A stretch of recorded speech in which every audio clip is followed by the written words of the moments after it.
everyone, welcome back to Mithi Narzary YouTube channel. So लोगोफोर दिनैथ' जाहैबाय जानुवारिनि 7 तारिख ओमफ्राय जोङो दायो थांगोन मोनायावहाय एक्जिबिशनाव थांसिगोन आरोना रेडि दायो पेकिं खालामनोसै ओमफ्राय नोंथांमोनाथ' मिन्थिखागौ दायो दिमाकुसि साहित्य सभा सोलिगासिनो ओमफ्राय एक्जिबिशनाव ओपेनिं जाबाय आरोना लोगोफोर 6 तारिखनिफ्राय ओमफ्राय दिनै मोनायाव जोङो थांसिगोन गाबोननिफ्राय जाय जाय फैयो नोंथांमोना शपिं खालामनो हासिगोन ओमफ्राय जाय जाय बिथांमोना साहित्य सभायाव फैगोन बेयाव जोंनि एमएम स्ट'रावबो भिजिट खालामफैबानो जाबाय दे लोगोफोर ओंखायनो भिडिअखौ लाना फैनाय जाबाय बिदिब्ला एक्जिबिशननि थाखाय धामाका कालेक्शन दं लोगोफोर नोंथांमोना एसे दिन्थिनो फै आंजों लोगोसे आंखौ व्हाइट एंगल थिंफ्रा थुंफ्रिबो नुदों जानो हागौ दे इगनर खालामनानै जाबाय ओमफ्राय लोगोफोर आं एसे दिन्थिना होनोसै धामाका नै बेयावबो फुजिनि सल सफैदों नोंथांमोना मा होनो सल लोगोफोर नाय नोंथांमोना बे सलखौबो मोननो हागोन आरोना सफैबाय दायो एक्जिबिशननि थाखाय फुजिनि सल बियो बोरैयावबो थांखो खुलिनानै दिन्थिनोसै दायो एसे लानानै दिन्थिनि आरोना ओमफ्राय सोर सोरनो बे सलखौ नांगौ आगैमोनाहाय मा होनो बिबानो जाबाय फुजि सल ओरै लानो हागोन जि मोजांखा लोगोफोर आंबो गांसे लासिगोन आरोना जि मोजां सफ्ट खम ओमफ्राय बेयाव गुदाम दङ नै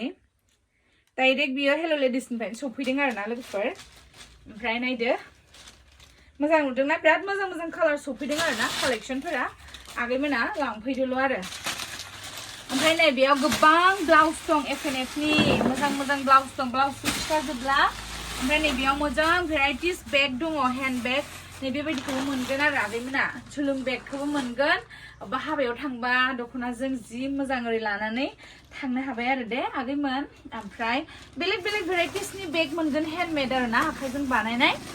ओमफ्राय लोगोसे गोबां कालेक्शन दं दख'नायाथ' दायो ओमफ्राय बिबारनि एफएनएफनि लफायनि एभेलेबल मोनगोन आरो ओमफ्राय बेयाव आखाइजों सुनाय गुदुं ब्लाउसखौबो मोनगोन लोगोसे मोजां इन्दि फास्राबो सफैदों नै मोजां इन्दि फास्रा सफैदों बेफोरखौबो मोनगोन इन्दिखौ नेटनि इन्दि नांगौ ना माबा इन्दियाव इन्दि नांगौ गासिबो मोनगोन आरो दे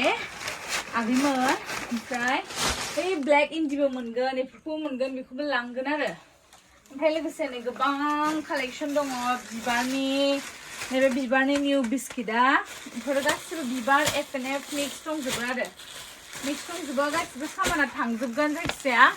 ओमफ्राय नै बिथिंबो एभेलेबल कालेक्शन पेकिं खुलिजोबबावाखै आरो खावसे ओमफ्राय नै इखिनि ब्लाउसखौबो मोनगोन लांगोन इखौ नैबे एफएनएफनि मोजां ब्लाउस सफैदों ओमफ्राय शु डिजाइननि ब्लाउसफोरा ओमफ्राय नै बिदिबो सफैदों नै बिराद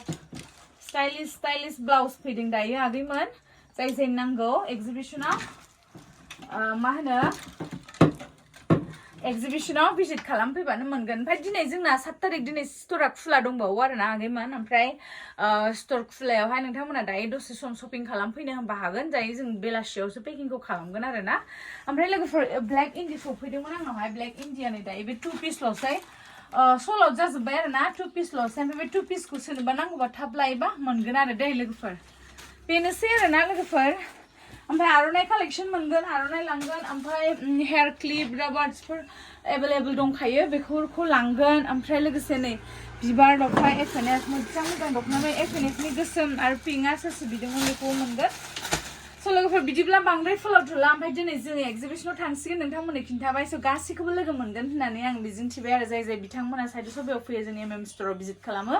लोगो मोनगोन होननानै मिजिंथिबाय थ' जोंनि भिडिअ एसेनोसै नोंथांमोनजों नेक्स्ट भिडिअ थाबैनो लोगो मोनगोन थेंक इउ स' माच बाय